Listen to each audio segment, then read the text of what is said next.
folks, welcome back to the Broken Meeple. Sorry it's been so long since I put up another review, let alone just a video review, but it's been a busy March, I have to admit, on a social level, and also I've been trying to tinker around with the equipment in order to get this to look as good as that can be, and I've been shopping around for camcorders and microphones, and at the moment now, I'm just for any sort of techno boffins out there, I'm using a Panasonic G920 camcorder, and I've attached a Rode VideoMic Pro shotgun microphone to it, currently working at 0 decibels, so no gain, no drop, and I've been tinkering around with the settings and of course the lighting from my slightly ill-placed window and the sunlight, obviously. Not that I mind any sunlight, but well, it does help for some videos. But hopefully this is going to mean that the video quality is a lot better, and this hopefully will carry along with unboxing videos and how to play videos. You know, the problem I have is that if I do this at night, or if I did it on the old camera, I had lots of grainy photos, particularly when it got dark, and you would notice it like sort of flickering all over the red felt.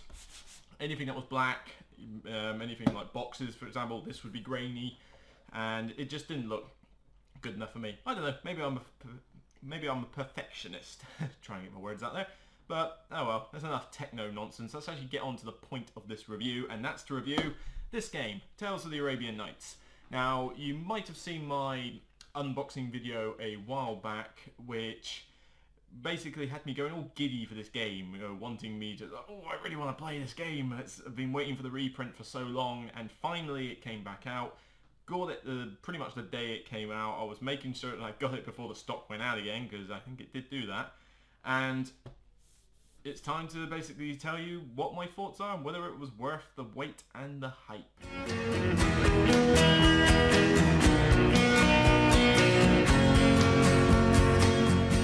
Tales of the Arabian Nights is a storytelling game where you and all the other players are moving around a map straight out of the Arabian Nights or landscape. And you will meet all sorts of personalities, you will meet all sorts of you'll find all sorts of locations and cities, that kind of thing. And what you have to do is to, when you meet these or find these places, you will have to decide what it is you want your character to do, almost a bit like a role play in a sense. So, for example, you might meet an angry genie, and you would have to decide whether you are going to aid it, grovel in front of it, bargain with it, trick it, attack it, that kind of thing. And depending on which one you choose determines your fate, which is read from this giant book full of tales, which I'll get onto later. Now, you will progress through the game going through all these stories, and the object of the game is to get a combination of story and destiny points. And basically, depending on what you do in your tales, to determine whether you gain story or lose story, or gain destiny and lose destiny. And the whole game plays out like this throughout as long as you want it, really. I mean, you can go up to 20 points, but some people just like to play it for, say, an hour and a half, 2 hours max, say, and if no one's got to the very end by that point, you just total up the points. It works just as fine in that respect. But this is not your typical type of game where you're used to just rolling a die and moving, or requiring strategy and skill. When I say this is a storytelling game, I mean this is storytelling. This is very unique in the gaming world. Most games will have you coming up with a strategy, or thinking tactically, or just going by pure luck. This is different. It's all down to what you decide to do with your character. And you could almost call it a bit like a sort of mini role play in a box, really. It does follow that kind of line. But in the sense of storytelling and role play, of course, a role play is more complicated. It's obviously got more you can do and more flexibility. But this is still quite a nice sort of toned down version of what a role play could possibly be.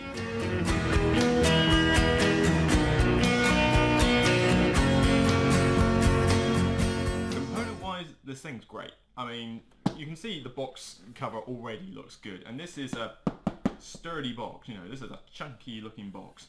But if you watch my unboxing video, you will have noticed the board, you know, very shiny board, very nice, sort of posh looking board, very sort of glossy finish. But the highlight of the components, I'm going to get it out for you. I know you could have just watched my unboxing video, and I hope you do. But, whoops, sorry about that. How rude. But, again, we've got the shiny glossy board, but that's not what I'm trying to get as the highlight. The highlight is just this. The Book of Tales. Huge. I mean, look how thick that is. Spiral bound book full of all these different tales, all this different text, all this nice stuff there. You know, I mean, look at it. It's unbelievable the amount of stuff you get in this book. And it goes up to, I believe, 2,600 paragraphs worth of text in this book. That's 2,600 different outcomes to the various problems that you will come across. That is a lot. Now, some people might argue, but eventually you're going to come across the same stuff twice, and occasionally, but I mean rarely, I mean really rarely does that ever happen. Most of the time, everything you do is unique, and obviously, I mean, I've played this a few times, and there's no way I'm anywhere near getting through this game in terms of all its tales. But all the cards they're more functional than anything else. I mean, they're colourful, and the font is fine, and they've all got their flavour text on there to go with it, so the theme comes out really nicely in that sense. But the only minor hindrance really with the components is probably just the dice. The dice are pretty basic, you know, there's nothing fancy with the dice in this. But all the tokens you've got, they're all colour-coded to players, so colourblind people might have a slight issue with that. But in fairness, there's not a huge amount on this game that is going to be so screwed over by you being colourblind, especially when someone else can just simply tell you that that's a desert space or a sea space, you know. I mean, it's not going to hinder you too much. But otherwise, the cards, they've all got great artwork all over them, very nice colourful artwork, and it's just that book. I mean, can you imagine how long it took to do that book? And for a game that costs you, I mean, you can get this for around £40 to £45, and okay, fair enough, you know, you're not getting tons of wooden components or anything like that, but you're getting that book. God knows what that component costs in this game. 2,600 paragraphs. And we're not just talking basic like Microsoft Word here. We're talking, you know, borders around the outside. We're talking bold and italic text. We're talking also little charts. We're talking lots of choices, that sort of thing. There's a lot in that book, you know. So I really can't fault it on the component.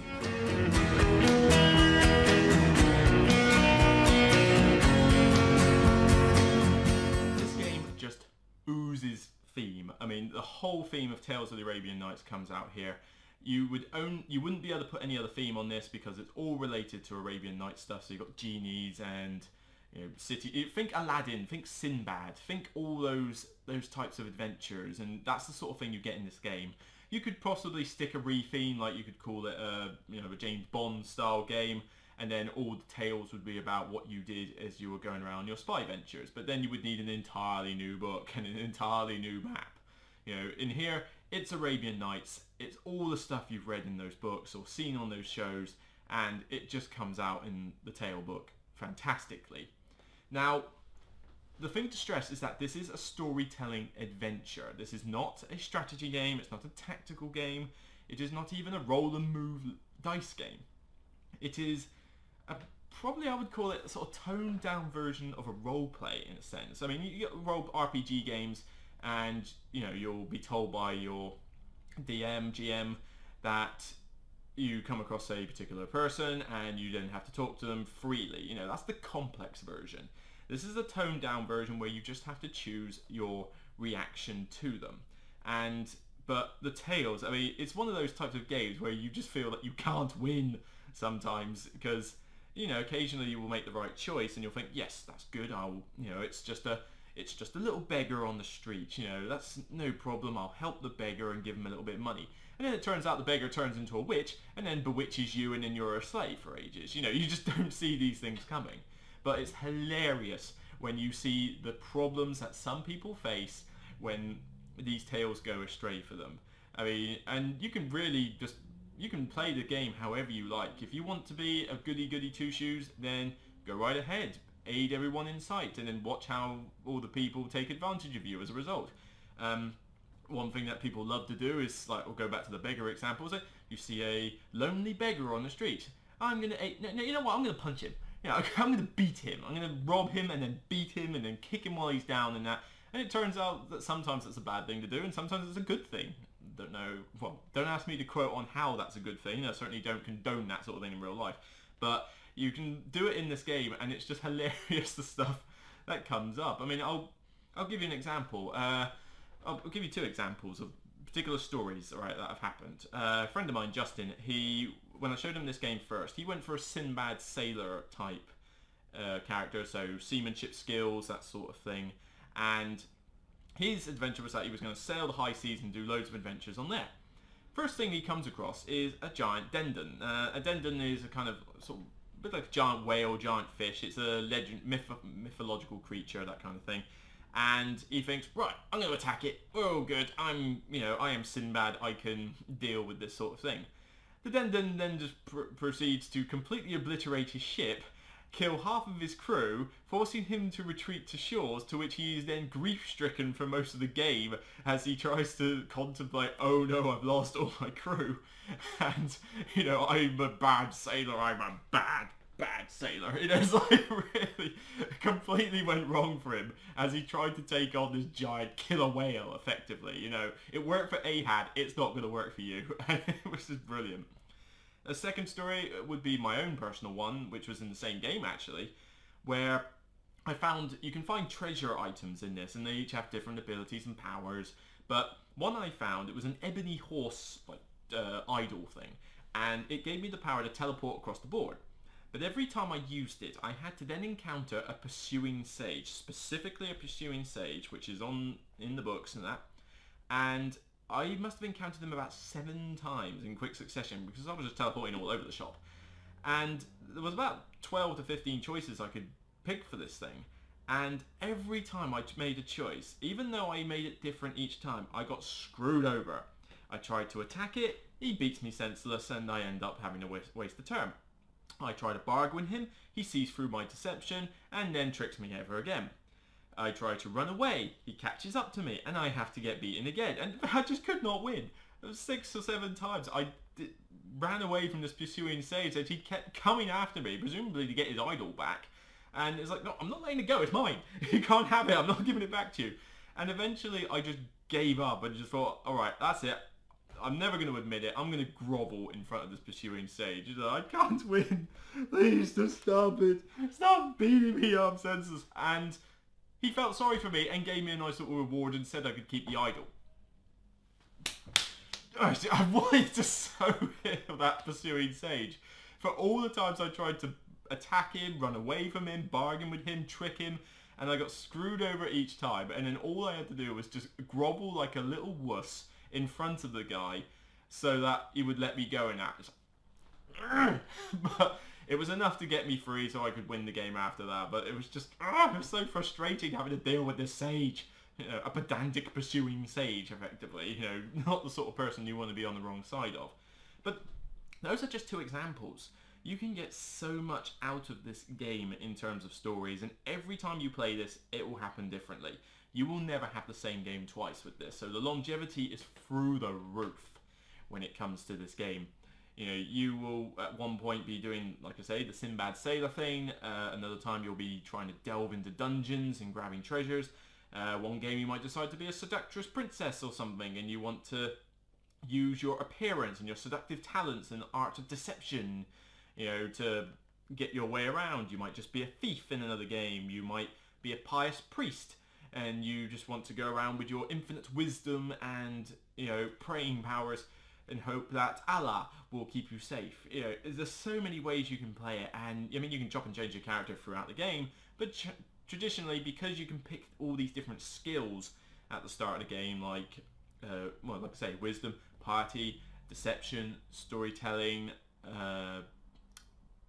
stealth and stealing, magic, I'm trying to think of specific others,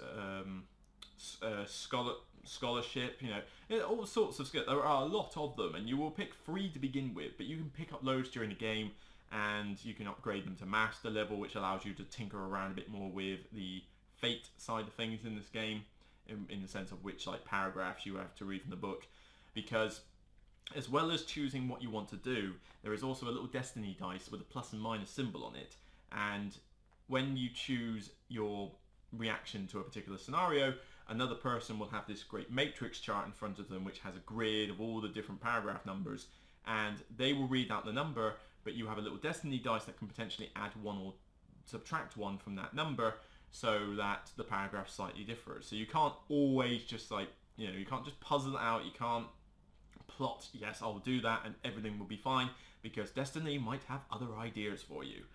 And it's just great how some of the stories come out of this. This has gone well in every game I've played in terms of people just falling out of their chair laughing at the stuff that happens. And I mean, you do have to take this lightly. You know, if you're one of these people that wants to be in control of their own little world and is looking for something that's going to test the strategic itch, this isn't going to be the game for you. You have to go into this knowing it's a storytelling theme and that you are just going to be there to have a laugh. You could almost call it a party game in that respect.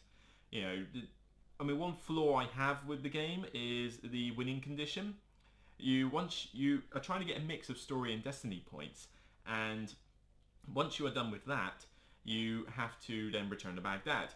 Now, before the game starts, normally you choose 10 story points and 10 Destiny points. But before the game starts, you're allowed to choose a mix of the two, like say 5 of one, 15 of the other, and aim for that. I don't get that rule, and I think it's stupid. It's pointless doing that, because there's no way to tell whether you're going to get story or Destiny points from any reaction you make. So it's completely random in the sense of whether you'll get those points you want. So I tell people to just be on 10-10, literally, and it cuts out a bit of the setup time as well, because people are thinking, ugh, then you've got to get the little tokens to say how many you're going to have, and it's just not worth it. I just say, look, it's 10-10, or I just say we're playing for an hour, hour and a half, and see who's got the most. You know, that way works better, I think. I say 10-10, or play for 90 minutes. That tends to work pretty well, because in the end, the fun is in the storytelling and not about winning the game. Winning the game is just an icing on top of the cake.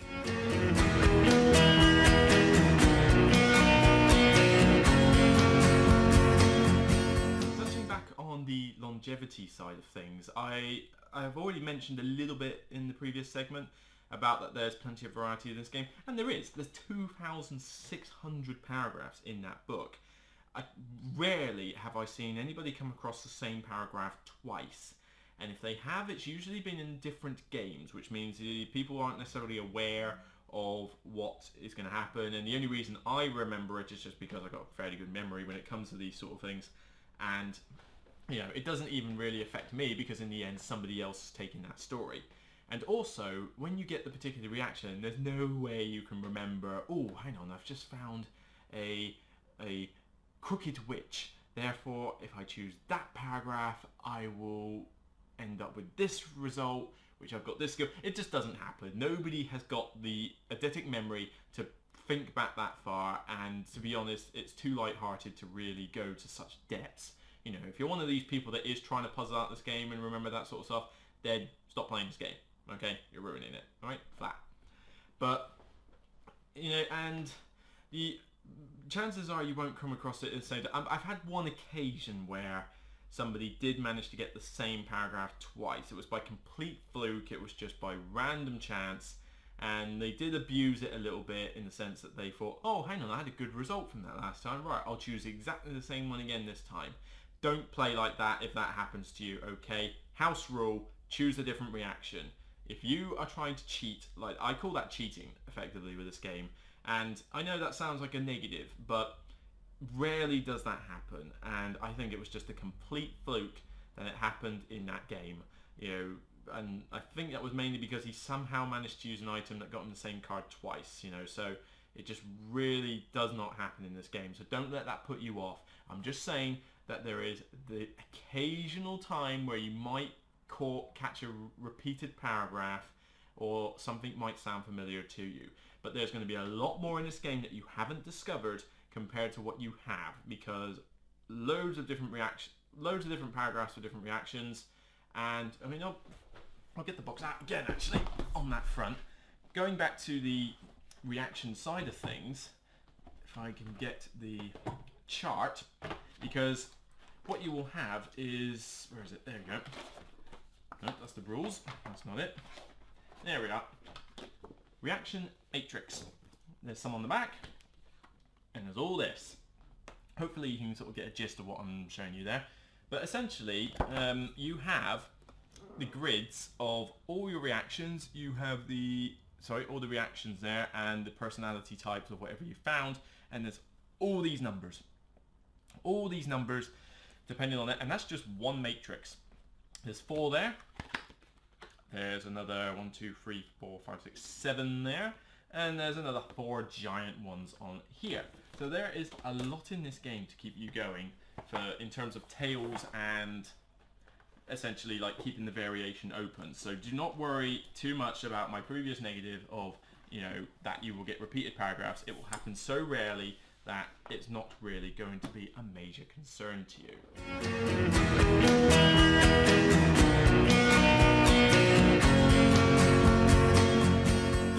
Criticism of the game that I do have is the number of players. I don't think this game scales well.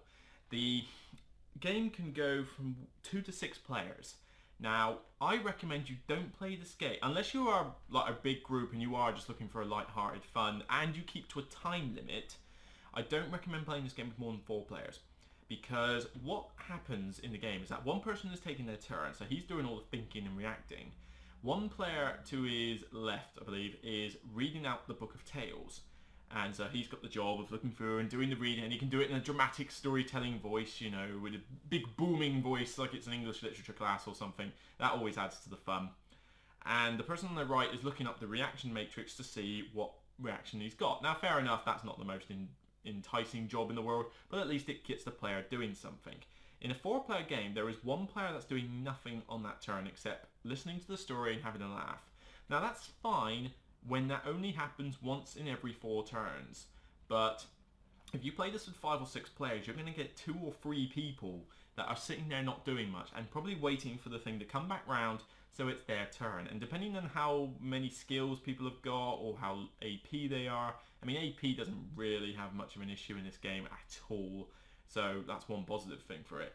But certain skills will allow you to chop and change paragraphs. You might read one outcome and one magical item allows you to go back in time and change your mind about a particular thing, which delays it a bit. So with 5 or 6 players, it can drag a bit in terms of time-wise. So you have to keep to a time limit in that sense. But even then, you could be sat around not doing much. And even though you should be taking this as a storytelling game and just having fun listening to everyone else's predicaments, I can see how that would put some people off. 3 players is a very good number to play this with because everybody's doing something every turn, so you're never sat there just doing nothing. 4 players is still pretty good though. You've only got 1 turn where you're sat not doing a lot, and then suddenly it's back to you for 3 more turns of fun. And so 4 is good, and it doesn't tend to take too long with 4 even. 3 is great. 2, I wouldn't necessarily want to play this with 2. It just doesn't really seem like what I would fancy, really.